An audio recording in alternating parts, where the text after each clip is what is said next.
देखिए, भगवान कृष्ण ने स्पष्ट रूप से ये बात कही है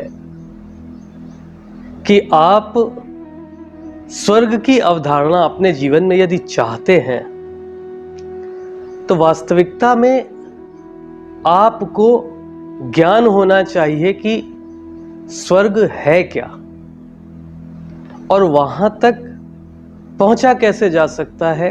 कौन से ऐसे कर्म हैं जिनको करने के बाद आप स्वर्ग को जान सकते हैं। देखिए, हम अपने जीवन में अपनी अवधारणाओं के अनुसार स्वर्ग की परिकल्पना करते हैं। हमें वास्तविकता में अंदाजा ही नहीं होता कि स्वर्ग है क्या। देखिए, यदि आपसे कहा जाए कि स्वर्ग की परिकल्पना करें तो आप स्वर्ग की परिकल्पना करते समय इस बारे में सोचते हैं कि स्वर्ग वह स्थान है जहां पर हर प्रकार की सुख सुविधा प्राप्त है। और आपके हिसाब से वो सुख और सुविधा क्या है? बहुत अच्छा वातावरण, बहुत अच्छा भोजन, बहुत अच्छा सौंदर्य और बहुत अच्छा परिवेश। ये सारी बातें हमारे दिमाग में आती हैं, परंतु क्या आपने इस बारे में सोचा है कि स्वर्ग की परिकल्पना करते समय हम सिर्फ उन अवधारणाओं को अपने हृदय में और अपने मस्तिष्क में स्थान देते हैं जिनको ये शरीर सुख मान रहा है। इसके अलावा हम सोचते ही नहीं। वातावरण बहुत सुखद हो, मतलब शरीर जिसमें सुखपूर्वक रह पाए,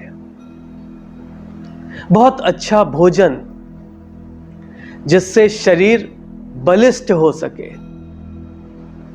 बहुत अच्छा सौंदर्य जिससे इंद्रिय तृप्ति के साधन सुलभ हो सके। जब हम इस प्रकार की अवधारणा बनाते हैं तो क्या हम स्वर्ग की अवधारणा इस शरीर के आधार पर नहीं कर रहे हैं?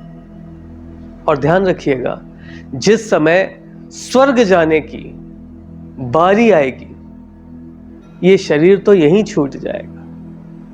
फिर कैसे जानोगे कि सुख क्या है, किसमें है? कैसे जानोगे कि स्वर्ग की अवधारणा क्या है? हम जब अपने घर से निकलते हैं तो हमें हमारे गंतव्य का ध्यान होता है कि हमें पहुंचना कहां है। जब इस धरा से स्वर्ग की ओर जाओगे तो पता होना चाहिए कि स्वर्ग कहां है, कैसा दिखता है। उस आधार पर आगे की अवधारणाएं बनाओगे ना, तभी तो वहां तक पहुंचोगे। क्योंकि जिसको सुख मान रहे हो उस सुख को भोगने वाला शरीर तो यहीं रह जाना है। तो जब पता ही नहीं है कि गंतव्य में जिसे सुख हम मान रहे हैं, जो हमारा वास्तविक सुख है, वो किस प्रकार का है। भाई, हमें मान लीजिए किसी जगह का रास्ता पता नहीं होता तो हम पूछते हैं और उसके बारे में कुछ लक्षण बताते हैं, तब तो हमें सम्मुख उपस्थित व्यक्ति हमारे गंतव्य का रास्ता बता पाता है। यदि हमें पता ही नहीं है, उसके लक्षण ही नहीं पता है, तो जब मृत्यु के बाद स्वर्ग की यात्रा प्रारंभ होगी बिना शरीर के, तो कहां जाओगे? विचार करो, ठीक है?